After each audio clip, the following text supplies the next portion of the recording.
এ যেন সিনেমার কোনো দৃশ্য। হাঁটু গেড়ে আয়রন গার্ল খ্যাত শিমুকে আংটি পরিয়ে দিচ্ছেন সাবেক স্বরাষ্ট্র প্রতিমন্ত্রী সোহেল তাজ। এ সময় সবাই হাততালি দিয়ে মুহূর্তটি উদযাপন করেন। এভাবেই রোববার একটি ফিটনেস সেন্টারে বাগদান সম্পন্ন করেন ৫৫ বছর বয়সী সোহেল তাজ।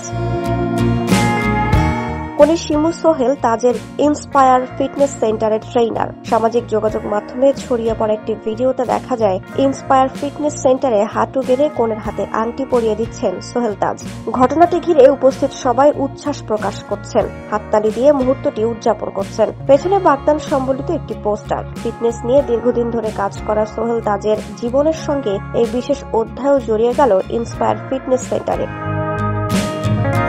স্বাধীন বাংলাদেশের প্রথম প্রধানমন্ত্রী তাজউদ্দিন আহমদের ছেলে সোহেল তাজ ২০০১ সালের নির্বাচনে গাজীপুর ৪ থেকে সংসদ সদস্য নির্বাচিত হন। ওই সময় তিনি যুব ও ক্রীড়া মন্ত্রণালয়ের দায়িত্বে ছিলেন। ২০০৮ সালে একই আসন থেকে সংসদ সদস্য হন। ২০০৯ সালের ৬ জানুয়ারি আওয়ামী লীগ নেতৃত্বাধীন মন্ত্রিসভায় স্বরাষ্ট্র প্রতিমন্ত্রীর দায়িত্ব পান সোহেল তাজ।